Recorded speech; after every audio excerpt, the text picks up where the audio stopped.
You're listening to the Real Longevity Podcast, your number one podcast resource for living a longer life.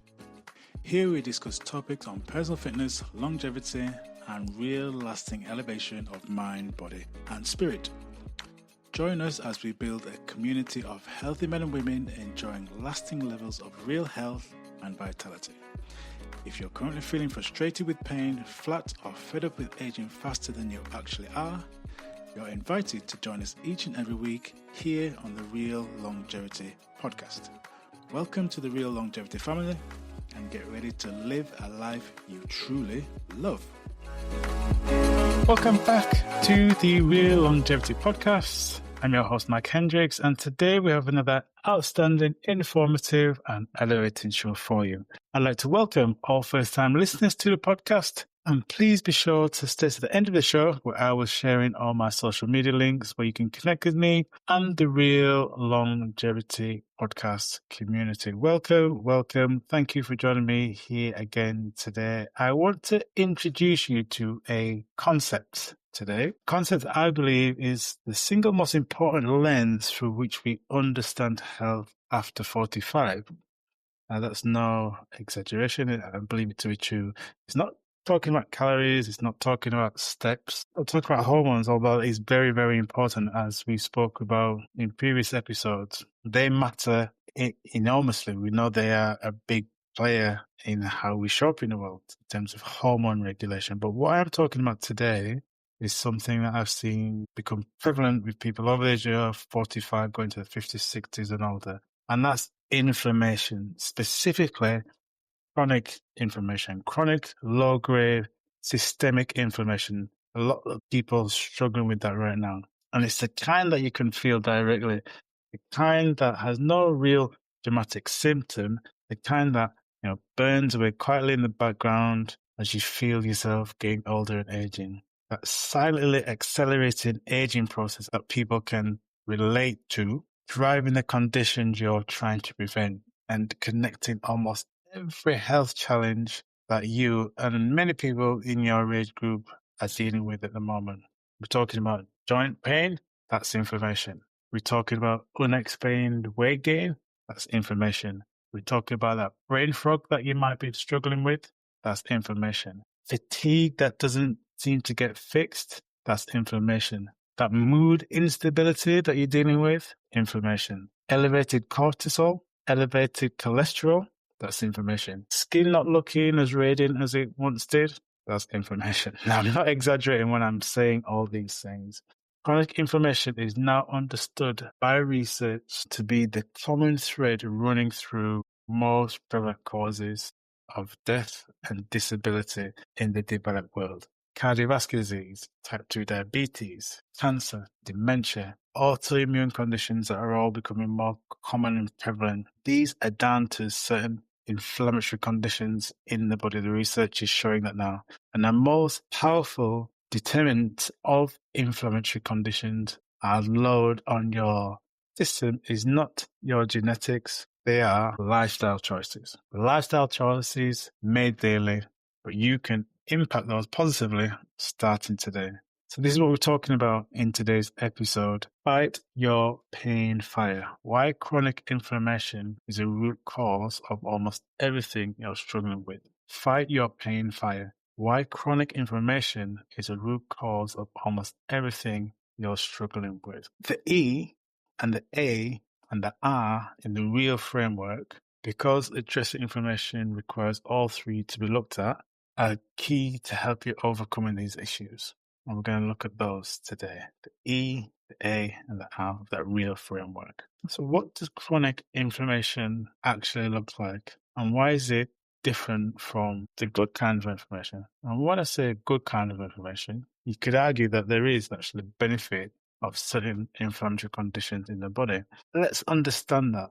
Now, if you think about acute inflammation in the sense that when you do something like, I don't know, say you cut your hand or you catch a virus or you sprain an ankle, unfortunately, one of the most brilliant biological processes that exists is inflammation. If you think about it, what happens? Blood flows to that particular affected area, the immune cells flood in, the blood begins to heal that particular area, You get soreness, you get a bit of redness, maybe a bit of swelling, a little bit of pain, but that's part of a natural response that the body is doing to try to heal itself. Now, in an ideal scenario, once that issue has been resolved, the threat's gone away, the normal response is that it returns back to normal. That inflammatory response switches off. The immune system stands down and the body returns to its baseline levels, which should be a normal response. However, what happens with chronic inflammation, that never switches off. When your body continuously exposes to a stimuli or a perceived stimuli of threatening inflammatory condition, that could be through food, that could be through chronic stress, could be through environmental toxins or gut dysbiosis or excessive visceral fat or sleep. The immune system never fully stands down. So it keeps sending that low-level inflammatory signals throughout the body. And over time, those signals damage our health. They damage tissues, they disrupt cellular communication, they accelerate the aging process, and they create conditions which chronic disease can then take root. This is what science calls inflammation. Those two words put together, inflammation and aging. The discovery that the chronic low-grade inflammation that accumulates with age is one of the primary drivers of every major age-related health challenge. The research is backing up now. An extraordinary and empowering truth is your daily choices are the biggest determinants of inflammatory load. You have more control over this than almost anything else in the health picture, and that's the truth. You can determine how much inflammation occurs in your body by your daily practices. We know that smoking, obesity, excessive alcohol drive inflammation. Most people are aware of those things, and that's why most people, when they understand, give those things up or do their best to avoid those things. But there are 4 inflammation drivers that I see operating in the lives of almost every new client I see over the age of 45 that are far less discussed, or people maybe not aware of them to the same level. And the first one is visceral fat. And this is the fat that's stored around your internal organs, or the internal fat, as we call it. I'm not talking about the body fat in terms of subcutaneous fat that sits underneath the skin. I'm talking about the deep abdominal fat that drives the belly, that's so that many people over the age of 45 carry. Visceral fat is not passive storage. It's a metabolically active tissue that continually secretes pro-inflammatory cytokines or cytokines. These signal molecules that keep your immune system in a slow level state of activation. Reducing visceral fat is one of the most potent anti-inflammatory interventions available. The second, and we spoke about this in a previous episode, is poor sleep. Sleep is your way to avoid inflammation in the body. One of the simplest ways. Deep sleep is when your body performs its anti-inflammatory maintenance. The glymphatic system, your brain's waste clearance system, operates primarily during sleep to flush out any inflammatory waste and does it when you're getting good quality sleep. Without adequate sleep, inflammatory markers accumulate, and they do that consistently over time. The third is gut dysbiosis, an imbalance in your gut microbiome that we talked about in episode 92. I'll leave a link in the show notes. An unhealthy gut allows inflammatory compounds to enter the bloodstream through a compromised gut lining. We talked about it before, the leaky gut syndrome, driving systemic inflammation throughout the body. And the fourth thing, and this one surprises a lot of people when I speak to them or make them aware about it, and that's unresolved emotional stress. Again, this is something I can speak of firsthand. If you have that unresolved emotional stress and trauma, psychological stress triggers the inflammatory pathways, same as the physical threat. So we're talking about unprocessed grief, chronic anxiety, suppressed anger. These are not just emotional states, they are physiological events with measurable inflammatory consequences if you don't resolve them. Your emotional life and your physical information are not separate things. So I really want you to pay attention to that because, as I said, it's something that many people, they don't, or they're not aware of it. So when I talk to them about it, about past events that happened in their life, things that they feel unhealed for, I was speaking to a lady was on the joint pain program, as you know, I run.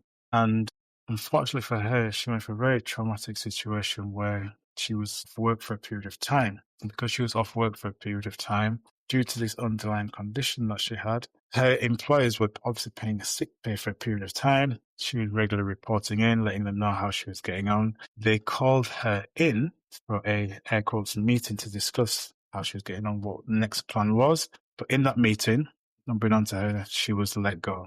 When I was speaking to this lady about this situation, which was very unfortunate, she's let me know that she felt really aggrieved, understandably so, about this situation. And from my point of view, when I was speaking to her about how she could move through that situation and how that would help her in terms of overcoming, obviously, the traumas of the issue regarding that employment status and being let go, also how it would impact on her health and obviously managing her pain, it was something that she wasn't aware of.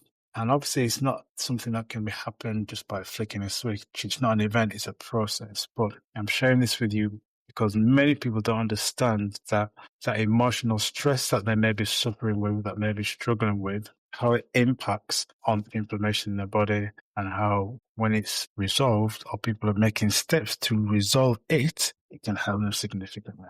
So talking about steps and finding resolutions, I'm going to give you 3 steps now that you can implement, that's going to help you with any inflammation issues and fight that pain fire as we're talking about. Because you know what we're talking about here? We're talking about fight your pain fire.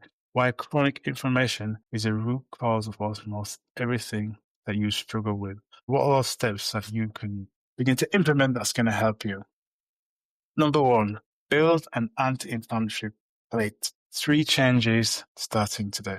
The most direct anti-inflammatory intervention that you have at your disposal today is your food. It doesn't require a complicated program. There are just simple things that you can begin to implement that's going to help you. First one is increase omega-3 fatty acids. Oily fish 3 times a week from sources such as mackerel, salmon, sardines, anchovies. Obviously depends on your palate, but if you don't eat fish, you can look at supplementations which can help in that sense, making sure it's good quality supplementation. Omega-3s directly inhibit inflammatory pathways that chronic stress and poor food activate.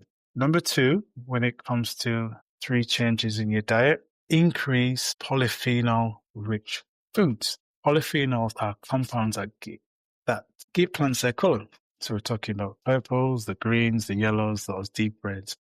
Blueberries, cherries, dark leafy greens, turmeric, green tea, dark chocolate, which is some people's way of relieving stress, eating chocolate, but making sure it's good quality chocolate, ideally above 85 or 80% cocoa. These compounds have been shown in multiple clinical trials to reduce inflammatory markers measurably within weeks of consistent consumption. Now, obviously, there's a caveat to that in terms of how much and how often and who you are, but that's definitely been proven to help in terms of having polyphenol-rich compounds in your diet can definitely help. And number 3, reduce refined seed oils and ultra-processed foods. This is a no-brainer. You've heard me talk about this on many separate occasions, and it's something that you need to consider doing. Remove these foods and actively promote the omega-6 to the omega-3 imbalance that drives systematic inflammation. They don't need to be eliminated entirely. They need to be dramatically reduced. Replace sunflower and vegetable with quality olive oil, coconut oil. Replace processed snacks with whole or real food alternatives. These 2 swaps alone will reduce your dietary inflammation significantly. So when it comes to building an inflammatory plate, increase omega-3s, polyphenol-rich foods, and reduce seed oils. Simple steps that you can make. Number 2, use movement as an anti-inflammatory medicine. Movement is your medicine, especially when it comes to inflammation. Exercise, when done correctly, for your body and your age and where you are on your fitness and well-being journey now, is one of the most powerful anti-inflammatory interventions known to man or known to science. When done incorrectly, it actually causes inflammation. And you've heard me talk about this before.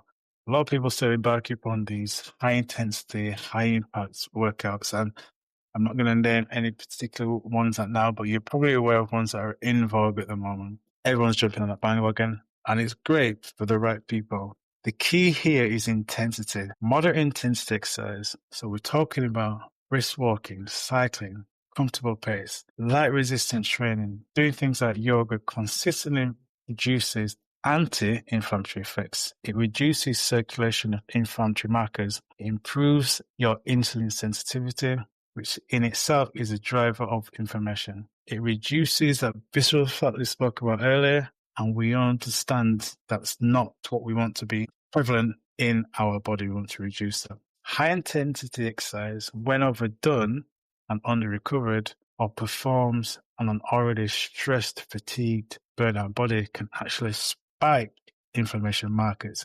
This is crucial nuance that many people in the fitness industry don't understand, or it's not communicated well, in my opinion. Not saying you can't do those things, but for a lot of people with these inflammation markers, these conditions already, it's not the smartest thing to do. Your goal after 45 is not to push as hard as you can. Your goal is to find a movement sweet spot that is challenging enough to benefit you, but is gentle enough for you allowed to recover effectively and safely. A simple measure: if you feel generally better, more energy, clearer head, better mood in 24 hours after a session, that means the exercise that you did was the correct exercise. If you feel worse, stressed, tired, got injuries, pain, that's basically saying that was too much.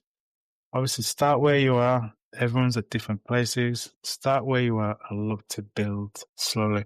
And let your body be the guide. We've spoken about before, everyone's wearing these wearables now, giving us indicators and markers and information. But learn to listen to your body. That's one of the best things that you can do. And number 3, we spoke about this as an overlooked area when it comes to inflammation. But address your emotional inflammation. Try this one practice this week. Again, we spoke about it's an area that people often overlook, and it's one that, in my experience, personal experience and professional experience, makes profound difference for the clients that I work with. Otherwise, doing everything else, they seem to be doing everything else correctly. They're putting in the hard work, but they're not seeing the improvements that they'd like to see. If you're carrying chronic emotional stress, we've talked about before, unresolved grief, long-standing resentment, previous relationship, partners, friends, an ongoing situation that fills you with low-level dread, that emotional load that is generating real, measurable inflammation in your body every single day, you need to deal with it.